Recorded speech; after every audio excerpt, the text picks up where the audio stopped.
Hi, first grade. It's me, Miss Wilhelm. So today we're going to do a bit more learning about light. Now, so far you probably know a bunch about light, but I have one more read aloud for you. Here we go. There we go. The energy we see, a look at light. So this book is also by Jennifer. The author is Jennifer. And the little caption below it says, you'll see light all around you, but where does most light come from and how does it travel? Again, another nonfiction text with a table of contents telling you that what is light will be on page 4, how light travels will be on page 10, light stops here will be on page 14, and just passing through is on page 18. So if you maybe didn't have time to read the entire text, but you had a question about how light travels, instead of looking through the entire text or the entire book, you could just turn to page or to the table of contents. You could see how light travels is on page 10, and you could automatically turn to that page. All right, let's get started. What is light? Light is a form of energy. It is an important part of life on this planet. And this picture has a caption that says, light helps plants grow. Most of the light on Earth comes from the sun. The sun is a natural source of light. Ooh, so think about that. Natural source of light.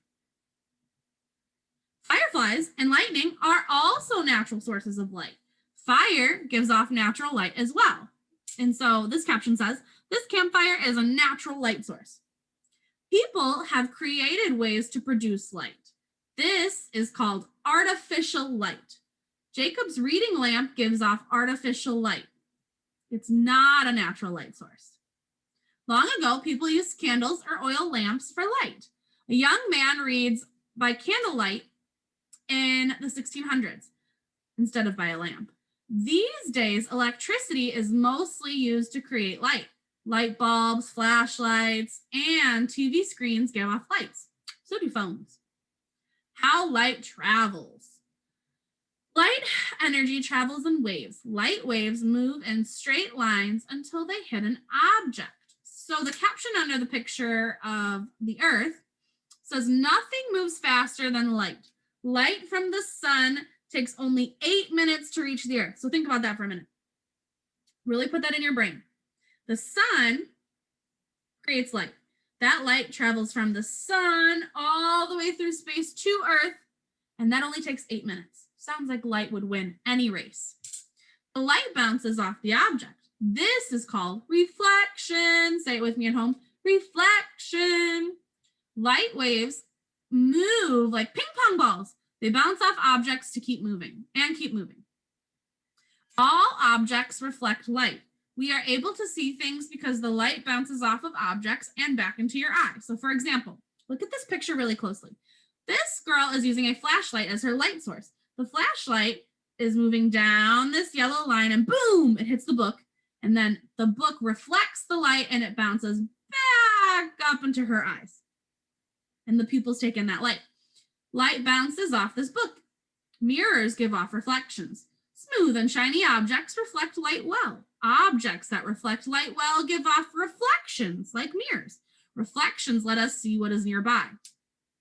Think about the mirrors in your bathroom or the mirrors on your adults' cars, things like that. Light stops here. Some objects are made from opaque materials. Opaque means opaque materials stop light waves from moving through them. So Louise can't see through this opaque blindfold. Shine a small flashlight toward the wall in a dark room. Then cover the lit end of the flashlight with a book. The light will no longer shine on the wall. The opaque book will block the light. So for example, if Miss Wilhelm takes her flashlight and she points it, now normally you don't point a flashlight at people, but because this is through the computer, it will not hurt you. You can see my flashlight is lit. However, if I cover it like so, give me 1 second. The light cannot pass through the notebook. Next, hold a pencil in front of the lit end of a flashlight and you'll see a dark area on the wall in the shape of a pencil. This is the pencil's shadow. When an object blocks light, it makes a shadow. Bigger objects make bigger shadows. Smaller objects make smaller shadows. The shadow of a large tree provides shade on a hot day. Just passing through.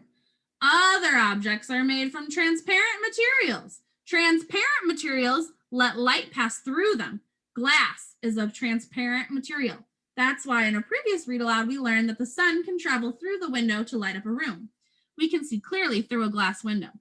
Put a piece of clear plastic wrap over the flashlight, just like so. Point the flashlight at a wall once again. Light moves all the way through the transparent plastic wrap. Translucent materials let only some light pass through.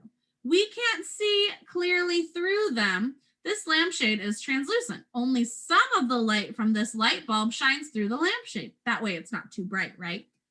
The speed of light wave changes when it passes through some materials. This change makes the light bend or reflect. Bent light can play tricks on the eyes.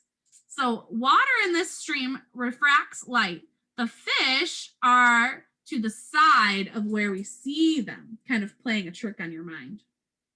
Look at the spoon in this glass of water. The handle looks broken because the water reflects the light.